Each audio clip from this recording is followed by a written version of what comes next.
Congress party के senior leader Surendra Rajput ji इस वक्त हमारे साथ हैं। सुरेंद्र जी, वेस्ट बंगाल के चुनाव आने वाले हैं और चुनाव के पहले बाबरी मस्जिद का मुद्दा वहां पर उछल गया है। वहां के एक विधायक हैं टीएमसी के और उन्होंने कहा कि 6 दिसंबर जिस दिन बाबरी का विध्वंस हुआ था उस दिन बाबरी मस्जिद की वहाँ पर नींव रखी जाएगी और इस दौरान उन्होंने ये भी दावा किया कि वेस्ट बंगाल के जो सीएम है वो भी वहाँ पर आएंगे। देखिए, मंदिर बनाना, मस्जिद बनाना, गुरुद्वारे बनाना, चर्च बनाना और अविवादित रूप से ऐसा काम करना, इस देश का संविधान सबको अधिकार देता है। सब अपने मंदिर, मस्जिद, गुरुद्वारे बनाएं। इसको लेकर के कहाँ से विवाद है? भारतीय जनता पार्टी के लोग और कुछ भारतीय जनता पार्टी के जवाब में लोग जिस तरीके से इस तरह बातें करते हैं, ये उचित नहीं है।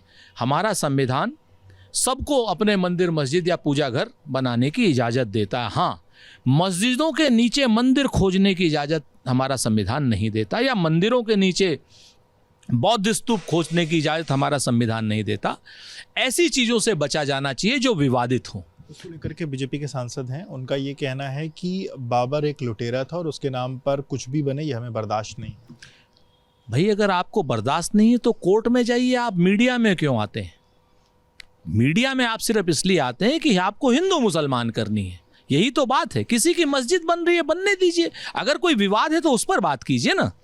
आप किसी की मंदिर बनने से रोक लीजिएगा, किसी की मस्जिद बनने से रोक लीजिए, किसी गुरुद्वारा बनने से रोक लीजिएगा। क्योंकि चुनाव है और भारतीय जनता पार्टी को शुद्ध रूप से हिंदू मुसलमान करना है बंगाल के चुनाव में।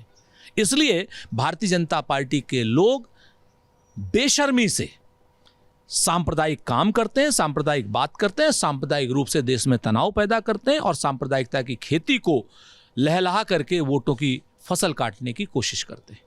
उत्तर प्रदेश में चाहे देखा जाए, अयोध्या की बात की जाए, काशी की बात की जाए, मथुरा की बात की जाए, इन जगहों पर पिछले कुछ सालों में बड़ी संख्या में लोगों ने ज़मीनें खरीदी हैं, क्योंकि सरकार ने इस बात का दावा किया है कि वो जो लोगों ने यहाँ पर ज़मीनें खरीदी हैं, भूमाफियों के एक बड़े सिंडिकेट का, वो उसकी जाँच कर रहा है और जाँच के बाद वो खुलासा भी करेगा कौन लोग इसके पीछे। आप कैसे देखते हैं इसमें? सरकार में हिम्मत होगी तो हम इनके हौसले को सलाम करेंगे, क्योंकि जब आपको उन माफियाओं का या उन भूमाफियाओं का काकस गुजरात से संबंध करता मिलेगा, जब आपको उन भूमाफियाओं का काकस महाराष्ट्र से संबंध करता मिलेगा और मैक्सिमम जिन लोगों ने लैंड होल्डिंग इन जगहों पर की है वो सब के सब कहीं ना कहीं भारतीय जनता पार्टी से जुड़े मिलेंगे, तब क्या भारत में, क्या उत्तर प्रदेश की सरकार उनके खिलाफ कार्रवाई करने की हिम्मत कर पाएगी? ये देखने वाली बात है। अगर उन्होंने ये कार्रवाई की, जिन लोगों ने भी वहाँ पर ज़मीनें एक आवश्यकता से ज़्यादा खरीदी हैं और टाउनशिप के नाम पर जो वहाँ पर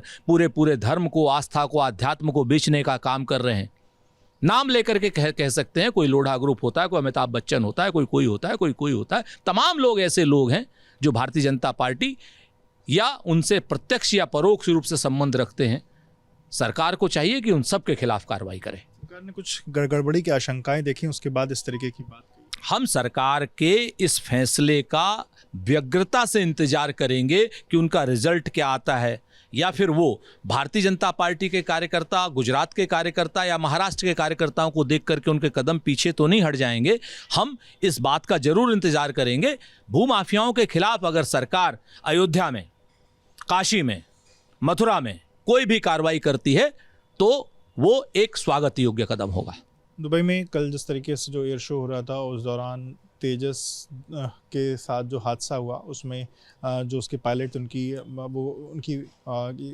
मौत भी हो गई। इसको लेकर के समाजवादी पार्टी के नेता हैं, वो ये कह रहे हैं कि जो तेजस में भ्रष्टाचार के आरोप लगे थे, अब कहीं ना कहीं ये बात प्रूव हो रही है। आप इस बात से कितना सहमत हैं? देखिए, एक बेहद दुखद हादसा है। हमारी सेना का एक विमान एक प्रदर्शनी के दौरान दुर्घटनाग्रस्त हुआ है। हमारा पायलट काल कवलित हुआ है। एक पायलट को बनाने में अमूल्य निधि लग जाती है, उसका परिवार बर्बाद हो जाता है। देश की सेना का एक बड़ा संबल होता है हमारा पायलट। ईश्वर उसकी आत्मा को शांति प्रदान करे और उसके घर वालों को दुख सहने की क्षमता दे। और जो भी इसकी तकनीकी गड़बड़ियां हुई हैं, जो लोग इसके जिम्मेवार हैं, उनके खिलाफ कार्रवाई हो। इस तकनीक को देखा जाए, जहां पर भी खामी है उसको पूरा किया जाए।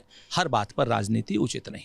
भ्रष्टाचार कहने की बात कितनी? हर बात पर राजनीति उचित नहीं। बहुत शुक्रिया बात करने के लिए। तो आप सुरेंद्र राजपूत जी को सुन रहे थे, जिन्होंने एबीपी न्यूज़ से बातचीत। कैमरामैन प्रेम सिंह के साथ विवेक, एबीपी न्यूज़ लखनऊ।